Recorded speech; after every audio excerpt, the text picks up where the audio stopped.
The rules of love, the ultimate guide to marital success based on the Quran, the Sunnah, the fiqh, and modern psychology, muslimmarriagecentral.com.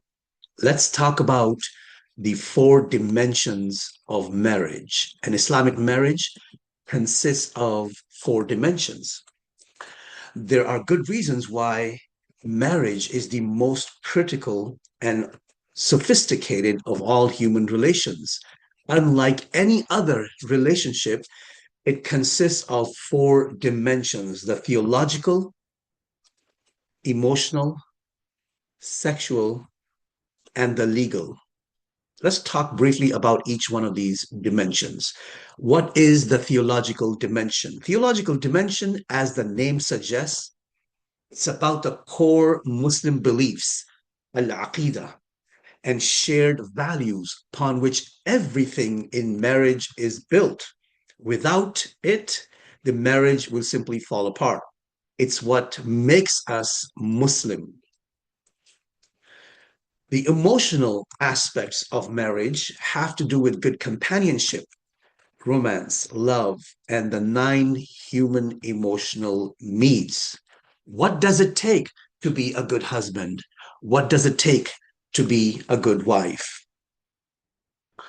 The next dimension, as the name suggests, it's about intimacy.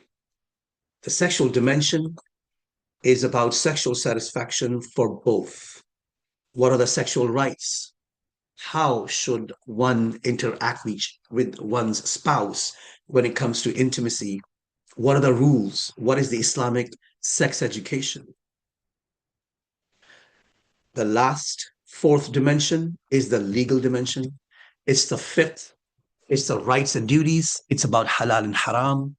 It's there to minimize harm, maximize benefit by following the rules of Islamic law regarding marriage.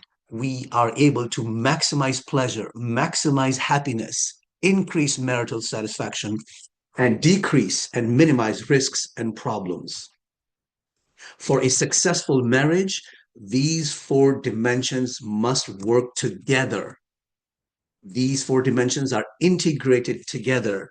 They cannot be in isolation. They cannot be practiced in isolation. They have to work together like the four wheels of a car. No wonder marriage is half of your deen. Let's look at a high level summary of the four dimensions and which part of the book, of this textbook, of this marriage course covers each one. Theological dimension, al-aqidah, definition of a Muslim, foundational Muslim beliefs. These are covered in the prerequisite section of this book. Let's go to page 20 very quickly to look at the prerequisites. There's a YouTube playlist that has the basics of Islamic theology. There's another YouTube playlist that covers Surah Al-Fatiha, the seven core themes of the Quran. And if you want a more comprehensive treatment of all the important topics in Islamic Aqidah from a doctrine perspective, dogma perspective, study Aqidah Tahawiyah. The links are all available here. So that's the theological dimension. It's something that defines us as Muslims, and this is something that you should ideally you should study this and have good, decent knowledge of before you even get married. The second dimension, the emotional dimension, or husnul mu'ashara, has to do with good companionship, romance, love, affections, and what it takes to be a successful spouse. It also has to do with learning problem solving and communication. Problem solving and communication. Unit 2 of this textbook talks about what true love truly looks like. What does it mean to have true love?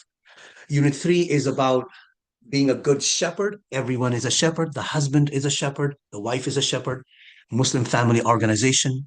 Where do we all fit in the picture? And unit 5 is about troubleshooting some of the common marital problems and their solutions.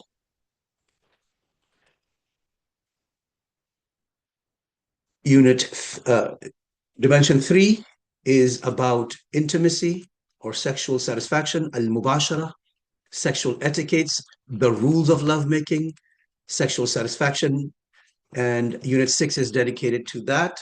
This unit is something you skip unless you're about to get married in the near future.